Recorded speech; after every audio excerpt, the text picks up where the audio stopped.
আল্লাহ সুবহানাহু ওয়া তাআলার ভালোবাসার যে সকল আলামতের কথা নবী আলাইহিস সালামের হাদিসে এসেছে, তার মধ্য থেকে আমরা 4টি আলামতের কথা আজকে উল্লেখ করব ইনশাআল্লাহ বিইذنিল্লাহ। তার প্রথম আলামতটি প্রায় বেশিরভাগ হাদিসের কিতাবে বর্ণিত হয়েছে, যে রাসূল করিম সাল্লাল্লাহু আলাইহি ওয়াসাল্লাম ইরশাদ করেছেন, আল্লাহ সুবহানাহু ওয়া তাআলা যখন কোনো বান্দাকে ভালোবাসেন তখন তিনি জিবরিলকে নির্দেশ করে বলেন যে অমুকের তার আমলের কারণে, তার চিন্তাধারার কারণে, তার চলাফেরার বিশুদ্ধ উপায় এবং পদ্ধতির কারণে আমি তাকে ভালোবাসি। আল্লাহ সুবহানাহু ওয়া তাআলা ভালোবাসাকে তখন জানিয়ে দেন, তখন তিনি জিবরিলকে নির্দেশ করেন তুমিও তাকে ভালোবাসো। তখন জিবরিল আসমানে ঘোষণা দেন যে আল্লাহ অমুককে ভালোবেসেছেন, তাই আল্লাহ নির্দেশ করেছেন ভালোবাসার, তোমরা তাকে ভালোবাসো। আসমানওয়ালারা অর্থাৎ ফেরেশতারা সকলে তার প্রতি ভালোবাসা প্রকাশ করেন।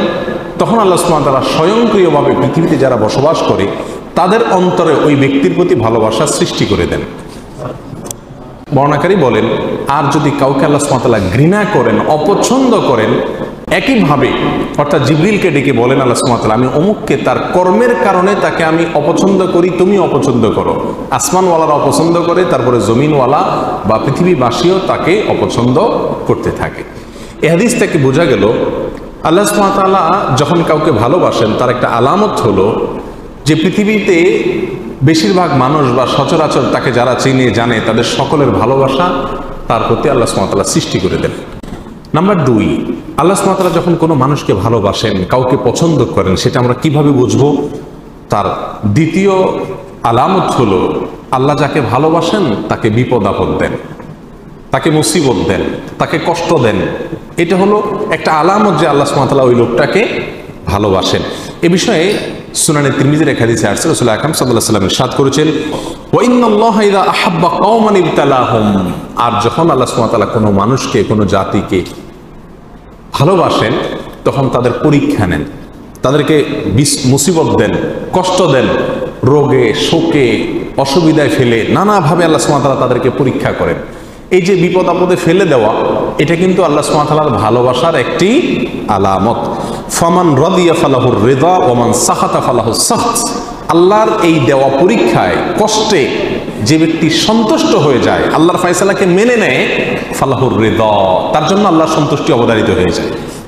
আর যে ব্যক্তি আল্লাহর এই ফয়সালায়, আল্লাহর এই কষ্ট দেওয়ায় সে অসন্তুষ্ট হয়ে যায়, আল্লাহর ফয়সালাকে মেনে নিতে পারে না, রিদা বিল কাদা ইমানের গুরুত্বপূর্ণ একটা পয়েন্ট, এই বিষয়টি যে অর্জন করতে পারে না, বরং হাহুতাশ করে, অস্থির হয়ে যায়, গালমন্দ শুরু করে দেয়, আল্লাহর ফয়সালাকে সে অ্যাভয়েড করে, হ্যাঁ আল্লাহ লোক দেখে নেই, আমার উপরে সব বিপদ আসে, এই টাইপের কথাবার্তা বলে ফালাহুস সাখত, তখন ওই ব্যক্তির জন্য আল্লাহর পক্ষ থেকে অসন্তুষ্টি অবধারিত হয়ে যায়। আল্লাহ আমাদের মাফ করুন। আল্লাহ সুবহানাহু ওয়া তাআলা আমাদেরকে ভালোবাসেন, তার প্রমাণ হবে আল্লাহর পক্ষ থেকে আমাদের জীবনে ছোট বড় বিভিন্নভাবে পরীক্ষা নেওয়া। আমরা জানি কোরআনে কারিমে আল্লাহ তাআলা বিভিন্ন নবী রাসূলদের ঘটনা বলেছেন। এর ভিতরে সবচেয়ে বেশি কঠিন পরীক্ষা যার জীবনে আসছে তিনি কোন নবী ছিলেন? ইব্রাহিম আলাইহিস সালাম। ইব্রাহিম আলাইহিস সালাম সম্পর্কে আল্লাহ সুবহানাহু ওয়া তাআলা কোরআনে কারিমে একাধিক জায়গায় বলেছেন কি কি পরীক্ষা নিয়েছেন। ওয়া ইয ইবতালা ইব্রাহিম, যখন আল্লাহ সুবহানাহু ওয়া তাআলা ইব্রাহিমের পরীক্ষা নিয়েছেন, ইব্রাহিমের পরীক্ষা আল্লাহ তাআলা নিয়েছেন। কেন ইব্রাহিমের পরীক্ষা নিয়েছেন? আল্লাহ তো ফেরাউনের পরীক্ষা নেন নাই, আল্লাহ তো বলেন না আল্লাহ নমরুদের পরীক্ষা নিয়েছেন, আল্লাহ এটা বলেন নাই কোরআনে কোথাও যে আল্লাহ আবু জাহালের পরীক্ষা নিয়েছেন, আবু লাহাবের পরীক্ষা নিয়েছেন। তারা তো স্টুডেন্টই না, তারা তো আল্লাহর বান্দাই না, নেককার বান্দাই না, মুমিন বান্দাই না, যার কারণে তাদের পরীক্ষা নেওয়ার প্রশ্ন নাই।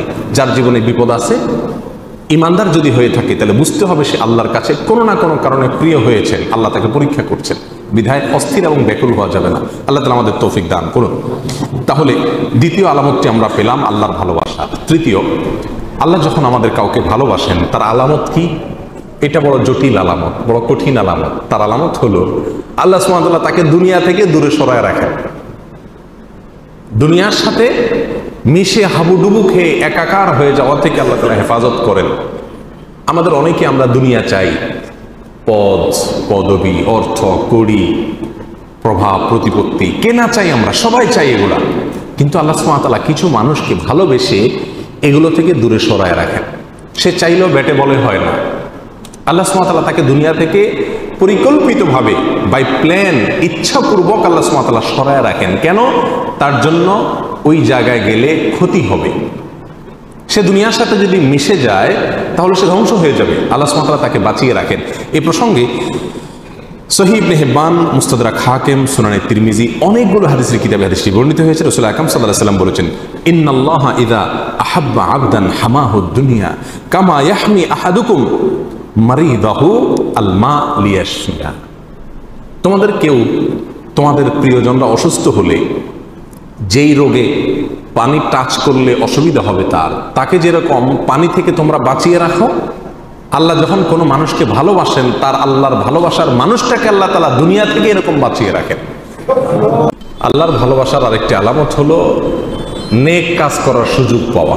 আল্লাহ যদি কাউকে নেক কাজ করার সুযোগ দেন, ভালো কাজ করার সুযোগ দেন, তৌফিক হয় ভালো কাজ করা, ভালো পথে চলা, এর মানে হলো আল্লাহ সুবহানাহু ওয়া তাআলা তাকে ভালোবাসেন। সবাইকে তার প্রিয় পাত্র হওয়ার তৌফিক দান করুন।